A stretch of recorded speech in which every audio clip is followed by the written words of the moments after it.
The Deathworlders, a story by user Hambone. Chapter 19, Baptisms, Part 2. Date point, 4 years, 9 months, and 1 week after Vancouver. Folktha Colony, Cimbrian, the Far Reaches. Sarah Tisdale. Hey, these are good, Sarah beamed. One of the great frustrations of her life this last couple of weeks had been the abundance of real news crews and real reporters to try and talk with. To try and get some kind of an education in how to become a journalist herself, and pretty much every single one had just chewed her out for daring to address them, or at least just shooed her away. It was a real pleasure to meet a reporter who was more than a stuck-up pretty face in a suit who could stand in front of a camera.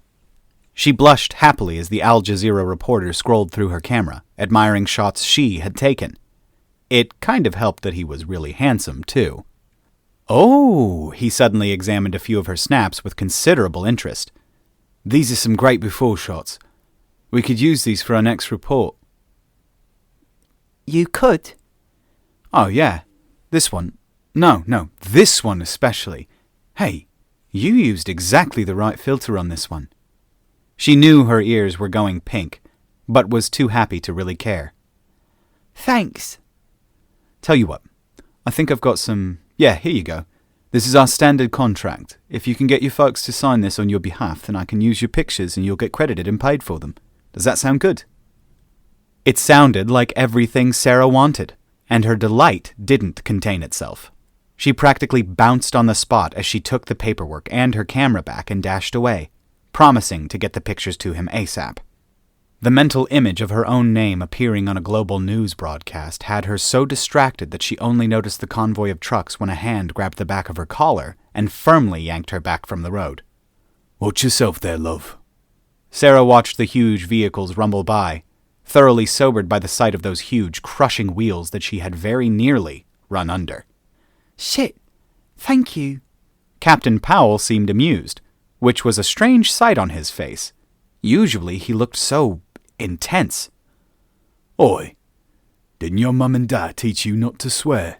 He asked. Not really, Sarah shrugged. Dad says that fuck is one of the oldest and most important words in the English language, and that everyone uses it anyway, so there's no real point in being squeamish about it. Besides, I've heard you swear all the time.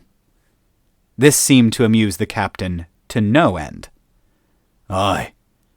I'll have to watch myself in future, I guess. You never know what bad habits you might pick up off an old war horse like me. Wait. I recognise you. You're the one who tried to sneak onto the base, trying to take pictures of us. Sarah laughed. Yep. Powell shook his head, clearly still amused, but also clearly wanting to be serious.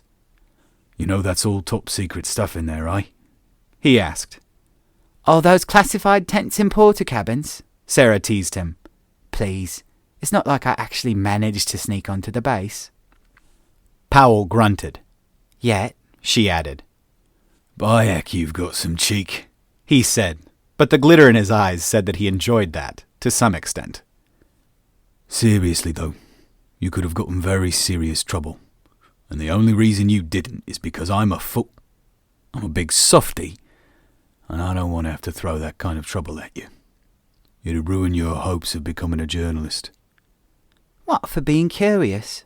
Aye, those rules exist for a reason, miss. Even if you don't know what that reason is. But if I knew the reason why, then the rules wouldn't be needed, would they? She objected. Rules should be explained. Powell gave a rueful shake of his head. I thought you'd say something like that, he said. All right. Would it persuade you not to try again if I just asked nicely? Maybe. He rolled his eyes. Okay, well, asking nicely. I'd be grateful if you, seeing as I just stopped you from being run over, never tried a stunt like that ever again. What's the magic word? Powell made a kind of laugh, one big silent one that rushed out through his nose. Please, he said, though his expression was starting to get serious, and Sarah decided not to push her luck. Okay, since you asked nicely. Powell stuck out his hand and they shook on it, after which he nodded at the departing rear of the last vehicle in the convoy. Get on with you. Go on.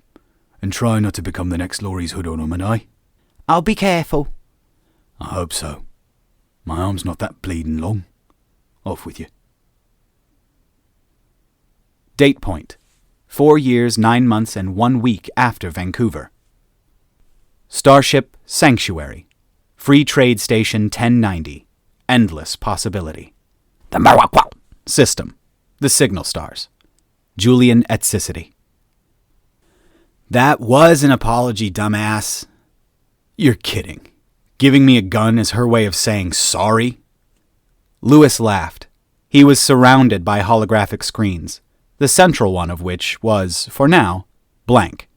Around it floated a halo of smaller screens full of notes, useful lines of code, or places for him to write notes. All the tools of the hacker's trade. Julian, dude, you and Allison are like the craziest fucking badasses I've ever met, but you both suck at being real with each other. Docking in 10 minutes, Amir called. Cool. Real with each other? It was Amir's turn to laugh. Bruv, I could lean against the sexual tension between you two, he said. What sexual tension? She treats me like I'm a goddamn toy. Dude, Lewis grinned. Trust us. She wants you. She wants you bad, Amir agreed. Oh, come on. I knew girls like her back in high school. They'd flirt and giggle at you, then laugh in your face if you asked them to prom. I'm sensing a life history there, Amir deadpanned. You're not in high school no more, man, Lewis told him, and that's not what she's up to. Julian watched him work as lines of code assembled themselves on the large central screen directly in front of Lewis's face. So what is she up to? Come on, do we need to spell it out for you? Amir asked. Apparently you do. Dude, it's simple, Lewis told him. She's nervous around you. She doesn't know how to talk to you. Give me a break. She's got confidence for years. All the front, bro. Amir nodded. You'll shit with girls, she's shit with dudes. You get flustered, get mad at her, and go hide. She gets flustered, doesn't know what to say to you, so she gives you a bit of T&A, because she's hoping you'll take the bait. That's not what she told me. Kirk ducked into the room. How are we doing? Docking in, 7, Amir said. Piece of cake. They're still using version 4.2, Lewis said. And yeah, I saw that conversation. Pro tip, Kirk. Women never tell men the whole truth about what they're thinking. Sexist, bruv, Amir chided him. Lewis just shrugged. True, though. What did she say? Julian asked. Doesn't matter, Lewis said dismissively. Point being, she wouldn't be acting like that if she wasn't into you. His screen chirped and he grinned. In like Flynn. Running our sniffers. 6 minutes, Amir added. So what do I do? Julian asked. Fucking take the bait, dude, Lewis said. She gives you an ass to stare at? Stare away. She wants to get up close and personal on the mat or in target practice. Fucking enjoy it. Julian turned to the only non-human present.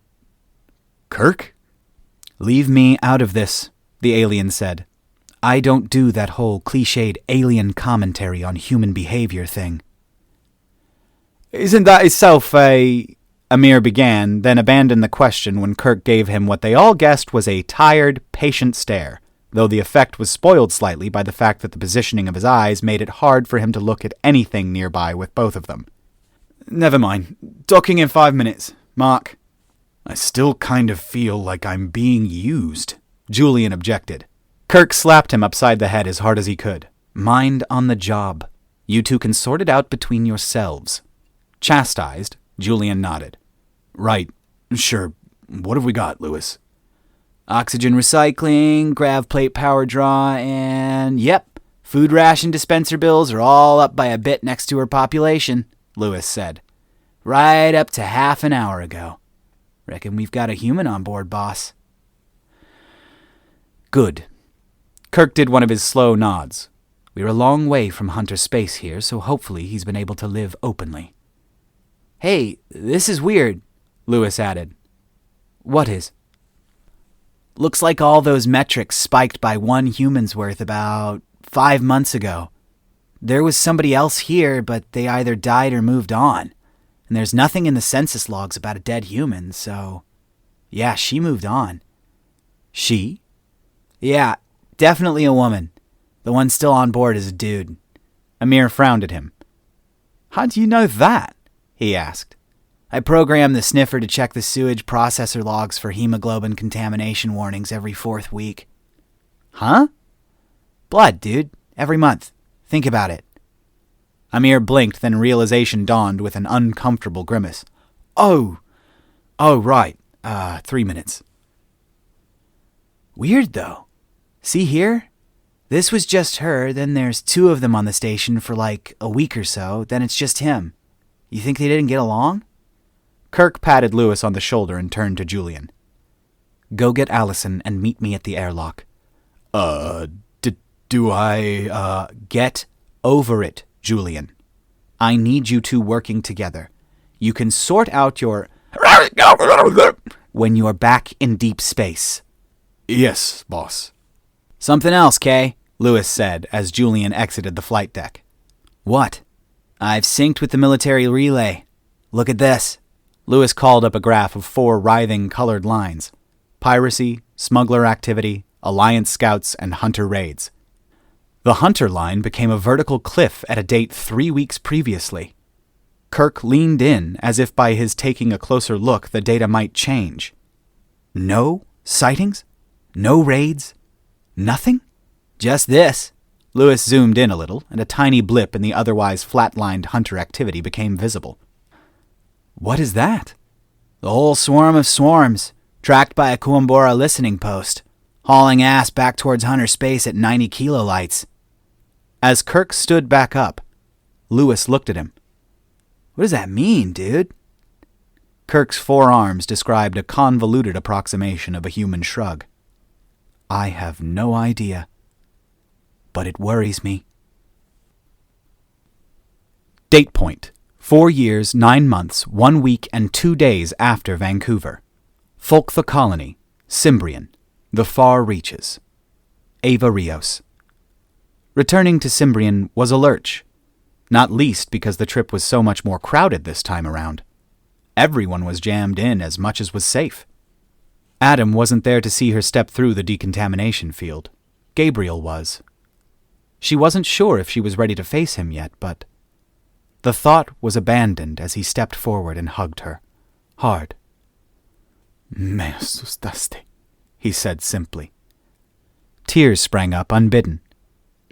Lo siento, she whispered back, returning the hug, realizing just how lucky she really was. I swear it was an accident, I do. It's okay. You're lucky it was only the once. The doctors reckon that plant's probably really addictive.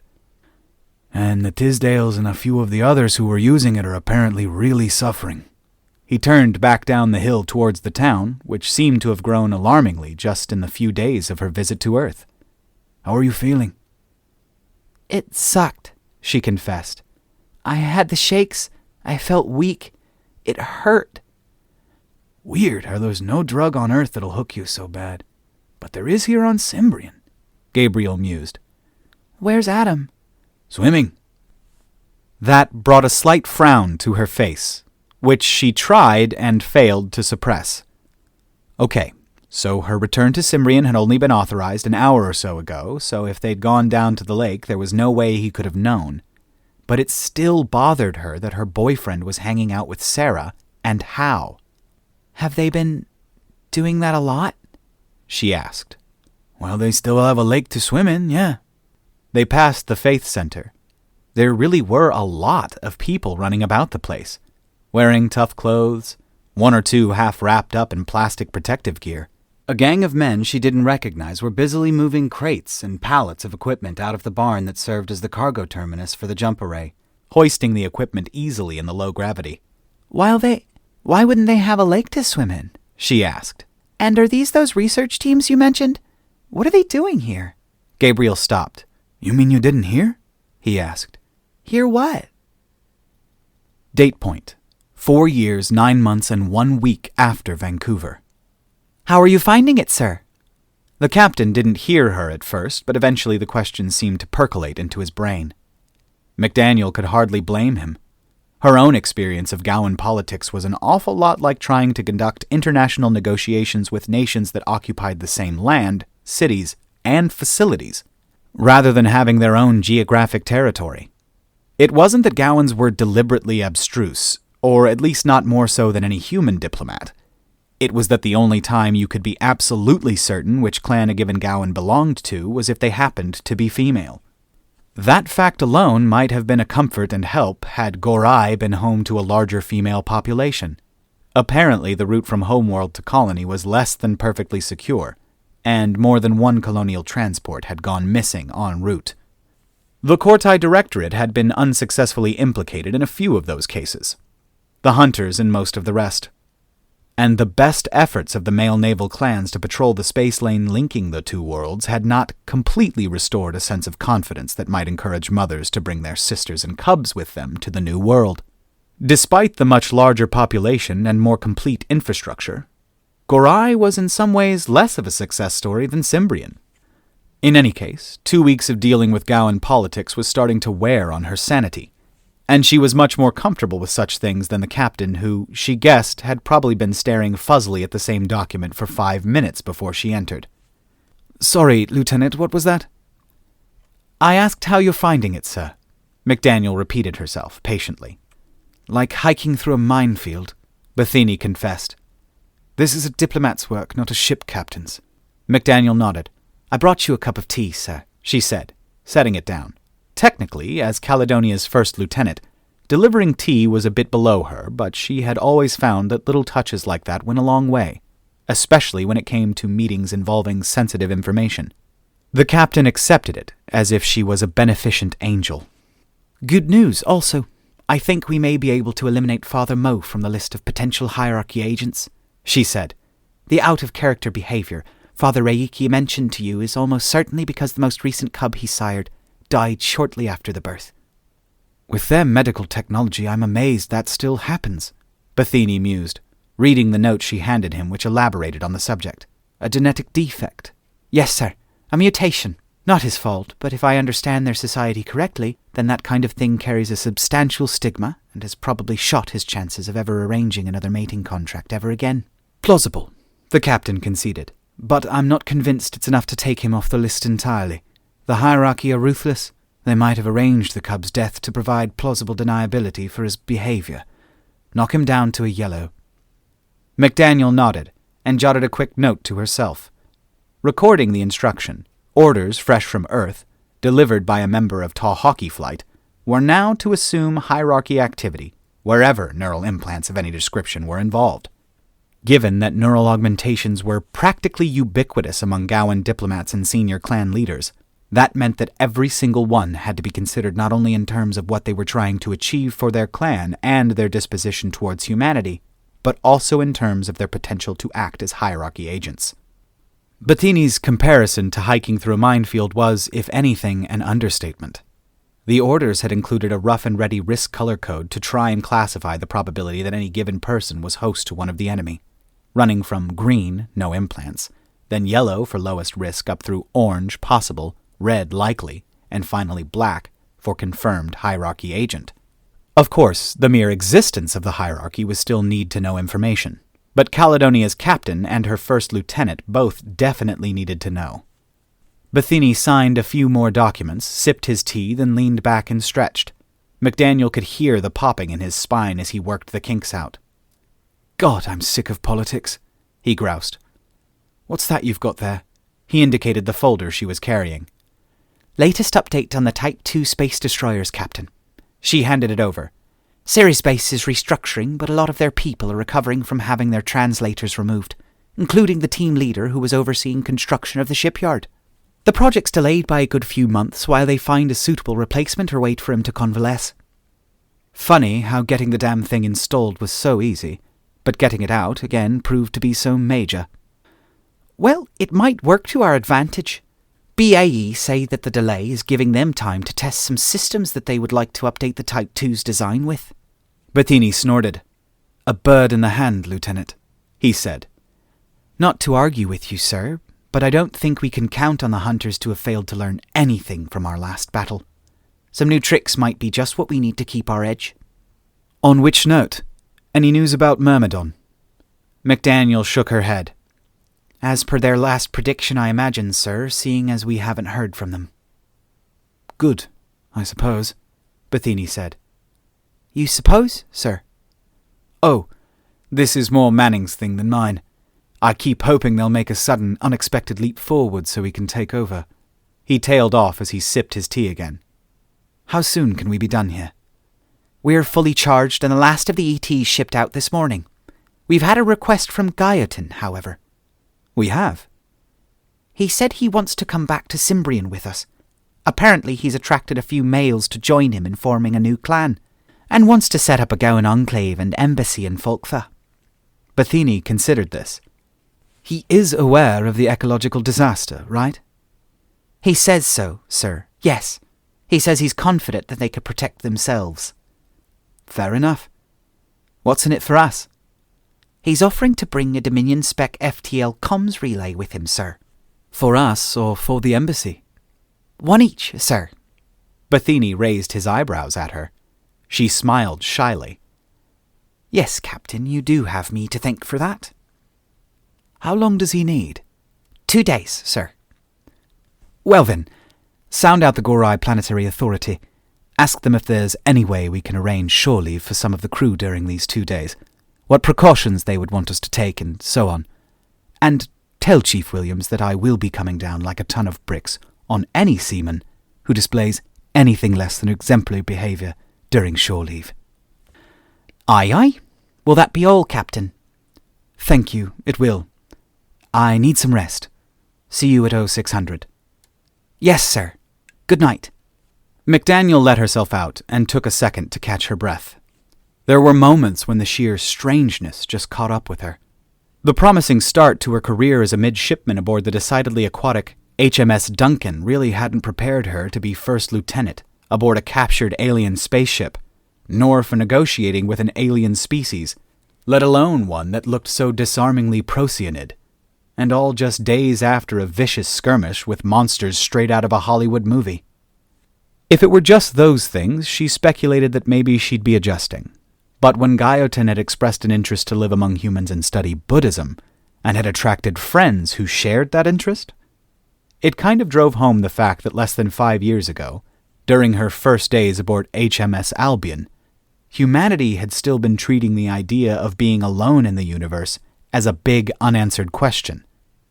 Every so often, the absurdity of it all gave her a ringing slap in the face. She could hardly blame the captain for wanting to get the hell out of Gowan space. What the shit had happened to the world? It used to make sense. She shook that thought off. When it came down to it, keeping a ship running smoothly hadn't changed much.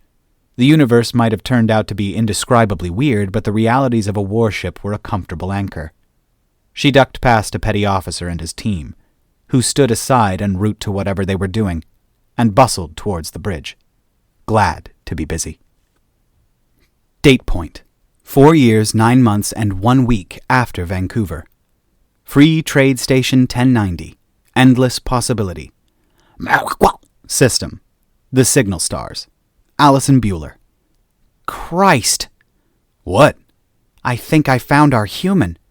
Good. That's good, right? Yeah, but I don't understand half of what he's saying. Allison stopped alongside Kirk, who shared a confused glance with her. What do you mean? Just listen. What followed over Julian's shotgun microphone was scarcely comprehensible, but Allison recognized it immediately. And you can do it, brother. This ya there Xavier, you know see it. She laughed. Man, we've got a lively one. What's he doing? Arguing with some Coomborough shopkeeper. Listen. His mic rustled again. Blood clot. Go on for them, you local saps. I need. What is he saying? Fuck if I know, Allison shrugged. Here's hoping he can tone the patois down. Good luck, Julian muttered over the link. As always, she cleared the crowd simply by being there and looking lean and dangerous. But this was definitely a station that was used to having a human about. The glances she received weren't the usual disbelieving, "Could that really be one of the legendary Deathworlders?" stares, but simply curiosity at seeing more of her species. She had learned to tell the difference. Their target turned out to be a tall guy who, yes, was vigorously arguing with a Kuumbura shopkeeper over the matter of a large sign which the alien seemed to expect him to lift into place and mount over the shop's window all by himself, obviously overestimating the famed Deathworlder's strength. "This guy giving you trouble, fella?" she asked. The human turned, and an almost cliched brilliant white smile cut across his face, causing the shopkeeper to flinch away. "Well, would you look at that?" he said. I get an actual angel take me away from all this." Allison mentally rolled her eyes. Give her Julian's awkwardness over too smooth any day. "Cute. You say that to every girl who walks into your life?" "Only the beauties." Her calm crackled. "Jesus, laying it on a bit thick there, pal." As Kirk stepped forward to introduce himself, Allison exploited the dermal patch microphone on her throat to mutter a reply. "Just a bit," she agreed. "Can we leave him here?" "What's the matter, Atsicity? Jealous?" Answer came there none. Allison smirked, then returned her attention to their new rescue, who treated her to another smile. "So what's your name?" she asked. "I'm Zane," he said, extending a hand. She shook it. "Allison," she replied, then nodded to his side. "That's Julian." "Yeah!" Zane flinched a good foot sideways upon glancing down at where Atsicity had appeared next to him. "Cool, you screechy creation stepper. Bad boy, gone if I give I a heart attack." "My bad." Julian's remorse didn't extend beyond the words themselves. His tone, expression, and language said otherwise. "Kirk, Lewis reckons he's got a lead on the woman who was here 5 months ago." "This Lewis boy found you?" Zane asked. "You met her?" "First woman she laid eyes on in years' sight. She move on, though. Restless child, that one." "You didn't go with her? People tend to band together out here," Julian noted. "Daughter had her fun, you know, see. She made her way selling food. Eating yam her cooking right up." He shrugged. "She want if I move on? I couldn't afford it, scene." "Did she say why?" Allison asked. Again, Zane shrugged. "Babylon," he opined. "Well, I guess we're going after her next, while the trail's warm," Allison said. "That might mean a delay getting you back to Earth." "Ah, me don't care. It's a dread galaxy out there. No place for a biscuit on our own, nah." "True enough," Allison agreed. "We're parked on Flight Deck 213, Kirk informed him. "If you have any personal effects you want to gather, we'll move on as soon as you're aboard." They watched Zane go as he produced a vigorous agreement that he'd be there. "I hope the ship's translator can handle him," Kirk said. Allison agreed. To Julian, very quietly, she murmured, "Did something about his story about this shoe seem off to you?" "I didn't want to say it." Allison nodded, frowning in thought. "He creeps me out," she decided. "Yeah. Who comes up with a line that smooth at a moment's notice the first time he sees a woman in months?" She laughed a little, ignoring the way Kirk's ear flicked as he tried to eavesdrop. "Jealous, Atsicity?" "Yeah." She paused mid-stride and turned to look at him, but he'd vanished into the crowd. Date point: 4 years, 9 months, and 1 week after Vancouver. Cimbrian, the far reaches. Adamaries. Folktha had changed drastically in just the last 2 weeks. Since news of the disaster had broken, on the same day that Ava and a few of the others had been shipped back to Earth. What had been a largish clearing out of the forest had been cleared right back for more than a mile around. Heavy forestry equipment, bunchers, forwarders, harvesters, loaders, skidders, and more had been JA'd to Cimbrian as rapidly as the earth end of the array could charge, the aim being to create a safe zone around Folktha with a buffer of Terran plants that would, hopefully, prevent the bacterial filth from ever reaching the town. The drive into Folktha, therefore, had gone from being an exhilarating blur of trees and undergrowth whipping by on either side, to a dreary crawl across an open and increasingly muddy field that was being turned and tilled ready to receive the planting of Terran crop species. Exactly what was to be done with all of the now endangered lumber was unclear. If the evidence of the forest was anything to go by, then the living wood, once dead, decayed rapidly under the aggressive attention of Deathworld bacteria. And if that was the case, then the only hope for the wood to have any use at all was to ship it off-world and sell it to alien collectors who might be interested in the definitely finite quantity that might survive. The alternative, Adam guessed, being to burn the lot, but that could only exacerbate the huge CO2 emission problem that the decay zone was already causing. In any event, the picturesque little forest town that Folktha had once been was gone. In its place was a field of machinery, lumber stockpiles, tree stumps, and the tarpaulin-shrouded blocks of crated spares and equipment. The plans that Adam had seen drawn up would leave Folktha looking beautiful again, but that would come only after a months or years-long process of interventive botanical therapy. It was like the whole of Cimbrian's story in miniature. Destroying Folktha had taken days. Building a replacement that might match it would take years at the minimum, assuming it was possible at all. The sight, plus the bad news about the lake, put him in a melancholy mood that was only lifted when they pulled into the vehicle pool, only for Ava to be waiting for him by the side of the cleared patch of compressed dirt that served for a parking lot. She was dressed in her hard-wearing colonist's clothing, thick hiking trousers, sturdy boots, a jumper, and the tough jacket with the custom "From the Ashes" embroidery that mirrored his own, plus a sheepish smile. But she looked just as beautiful as if she had been wearing a summer dress. They collided in a hug. "No me hagas eso de nuevo," he begged her through her hair. She giggled and tightened her hug. "Te extrañé," she replied. "Estás bien?" "Sí," she reassured him. "Siento haberte asustado." Spanish had become their private language. So few people spoke it on Cimbrian that it was perfect for intimate moments like these, even though English was first language to both of them. "Me alegro de que estés bien," he told her. "Te amo." "Yo también. Te quiero." That was everything he had needed to hear. They switched back to English as he took her hand and they started to head back towards the palace, neither noticing Sarah's little harumph at being ignored. There was a thing scheduled for tonight, and they were hunting the local game animals as much as they could, appreciating what they could before the poor creatures went extinct. The smell of roasting meat was already on the wind. "This place went to hell while I was gone," Ava commented. Adam sighed. "Yeah," he agreed. 2 weeks ago it was paradise, wasn't it?" "Yeah." She looked down. "Hard to believe one person did that much damage. How was the lake? Is it still good?" "For now, yeah. We're, planning to head down there again tomorrow after school, while there's still time." "Can I come with you?" she asked. "I want to try again." Adam hugged her tight around the waist. "It's okay to have hang-ups," he said. "You don't have to if you don't want to." Ava laughed and stood on tiptoe to kiss him. "I want to," she reassured him. "It's important." "You'll enjoy it," Adam promised her. She smiled a little uncertainly, then looked him up and down. "So look at you! You're all tanned and fit. You've been keeping up your exercise while I was gone." "Yeah," he grinned. "You like?" If her expression was anything to go by, she liked. But her tone was light as she reached up and ruffled his hair. "You'll do."